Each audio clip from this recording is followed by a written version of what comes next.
So good morning, welcome back to my channel Sumish ক্রিয়েশনে সবাইকে স্বাগত। আশা করছি সবাই ভালো আছো, সুস্থ আছো। আমরাও রয়েছি। আরও একটা নতুন দিন সদাপ্রভু আমাদেরকে দিয়েছে, সেটার জন্য সদাপ্রভুকে জানাই অনেক অনেক ধন্যবাদ। তো বন্ধুরা, সঙ্গে থাকো, সাথে থাকো। আজকের ব্লগটা কী হতে চলেছে না চলেছে সবই তোমরা দেখতে পাবে। তো বন্ধুরা, চলো ব্লগটা কন্টিনিউ করা যাক। এখন বাজে প্রায় সকাল 6:45। আজকের একটু তাড়াতাড়ি ঘুম ভেঙে যাওয়ার কারণে তাই ভাবলাম যে টাইম আছে যেখানে একটু ছাদে গিয়ে টাইমটা স্পেন্ড করি। বেশ ভালো লাগলো। আর এখানটায় আমার এই কারি পাতার গাছের ছোট ছোট একদম কচি কচি পাতা বেরিয়েছে। শাখাগুলো কি সুন্দর দেখতে লাগছে, সবুজ রং দেখে চোখ জুড়িয়ে যায়। তো চলো আরও অনেক কিছুই তোমাদের সঙ্গে শেয়ার করব। এই যে আমার ধনে পাতা, এগুলো আজকে তুলে নিয়ে যাব। ওই যে আজকে একটুখানি লেবু রয়েছে, তো সেটা দিয়েই বাটাটা করব। আজকে সব পাতাগুলো তুলে নেব ঠিক করেছি, তারপরে একটু ছোট ছোট রেখে দেবো। ওটা যদি এবারে বাড়বে, আর না হলে একদম এবছরের মতো ধনেপাতা বন্ধ করে দেব। আর সারা বছর ধনেপাতা চাষ করা যায়, অল্প অল্প করে সারা বছরই ব্যবহার করা যায়। তো আমি একটা পরেই ওটা অন্য জায়গায় দেবো। তো এখন আপাতত এই জায়গাটা আমাকে ক্লিয়ার করতে হবে, কারণ এদিকে আমার কলমি শাকগুলো প্রায় অনেকটা বড় হয়ে গেছে। সাইডে করে আর একটু এনেছি, সেটা দেব।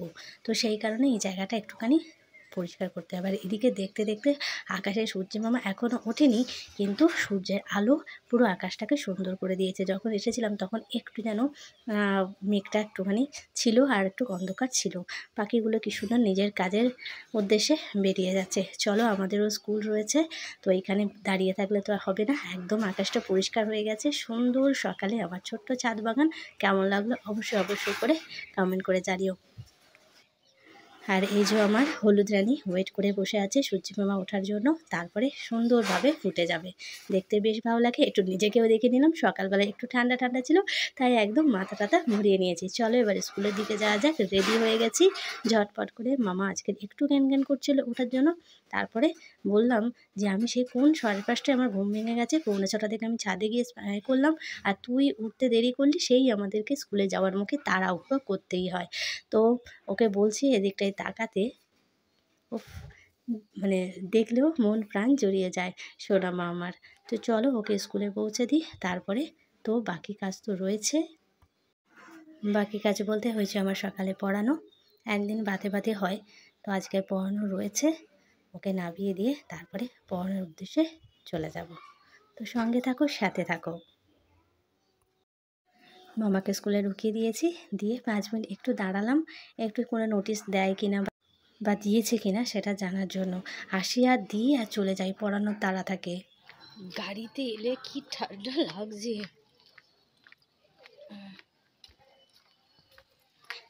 চলো 9:15 ছেড়ে দিতে হবে।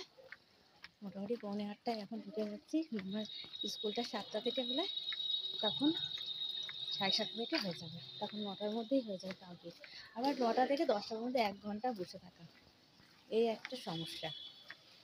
মানে স্কুলটা বসে থাকার জন্য 2.5 ঘন্টা 2 ঘন্টা ঠিক আছে, 3 ঘন্টা যেন সময় কাটতে চায় না। চলো এসে গেছি।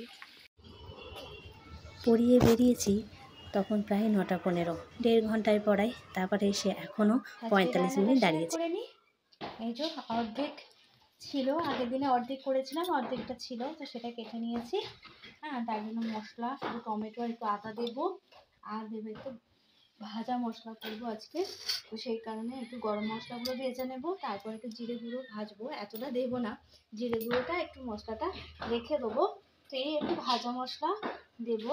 আর করছি এই যে ধনে পাতা সব তুলে নিয়ে এসেছিলাম, বলেছিলাম যে বাটা খাবো, তো এই কারণে একটুখানি একটুখানি লেবু রয়েছে, তো এটা দিয়েই ধনে পাতাটা আজকে করবো। আর হবে একটু রাতের জন্য আলু নিয়েছি, আলু করবো। এই হচ্ছে আজকে রান্নাবান্না। আলুর তরকারি, সরি, এঁচোড়ের তরকারিটা বসিয়ে দিয়েছি, ওটা একটু হতে টাইম লাগবে। ততক্ষণে এই জায়গাটা একটুখানি গুছিয়ে নিই। কী অবস্থা, সেই বেড়াতে যাওয়ার সময় যে যেরকম পেরেছে জিনিসপত্র টেনে হিঁচড়ে বার করেছি, আর সেটা ঢোকানোর ঠিক মতন করে গোছানোর আর সময় হয়নি। সময় বলতে কি, এখন সময়ের খুব অভাব। নিজেরা ব্যস্ত হয়ে গিয়ে এইসব জিনিসপত্রগুলো না ঠিক দেখাও হচ্ছে না ঘরে জিনিসপত্রগুলো। আর এই একটা মানুষের পিছনে কতগুলো সেন্ট লাগে খালি দেখো। এই একটা রয়েছে, একটা নীল রঙের ফগ ছিল, সেটা শেষ হয়ে গেছে। এই একটা রেড কালারের, এই ফগের গন্ধগুলো এতটা তীব্র না, আমার ভালো লাগে না। ওর কিন্তু পছন্দ, ও নিয়েছে। আর এইগুলোই কত পুরানো এগুলো, এগুলো কিছুতেই ফেলবে না। ওই যে রুমের মধ্যে মাঝে মাঝে কোনো প্রবলেম হলে বা এ হলে একটুখানি দিয়ে দিই, যে একটু ঘরটা সেন্ট হয়ে যায়। আরও রয়েছে সেগুলো, এইগুলোর পেছনে লুকিয়ে আছে, সেগুলো বার করি আস্তে আস্তে। এই দেখো, এইটার গায়ের উপরের এটা মামা বের করে ফেলে দিয়েছে। তো এটাও সেই ছোটোবেলায় এরকম কত ব্যবহার করেছি, রেকশোনা যত সম্ভব মনে আছে।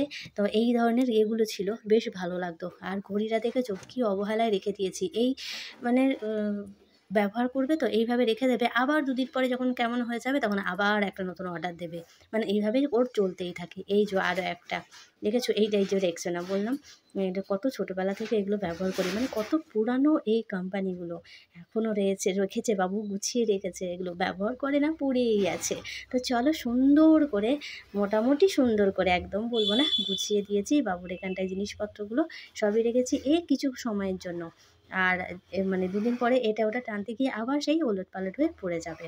তো চলো এবারে অন্য কাজ করা যাক। এই যে দেখো, অন্য কাজের বলতে চানাচুর খেয়েছে, খেয়ে বিছানার মধ্যে সেই এর ভিতরে ঢুকিয়ে রেখে দিয়েছে। এই যে পিঁপড়েগুলো এবারে বিছানায় উঠলে তখন বলে মা পিঁপড়ে কামড়াচ্ছে, কোথা থেকে যে পিঁপড়েটা আসছে সেটা কিন্তু কেউ দেখবে না। এই যে ওগুলো টেনে বার করলাম, করে দিয়ে দিলাম। এইরকম কত খাবার যে নষ্ট হয় কী বলবো। চলো ওকে এবারে স্নান করে খাওয়া দাওয়া করে বিকালে ফিরে আসলাম। ডিম লিখলি কেন রে? সামনে ই জি জি লেখ, এখানে ই জি জি লেখ। ই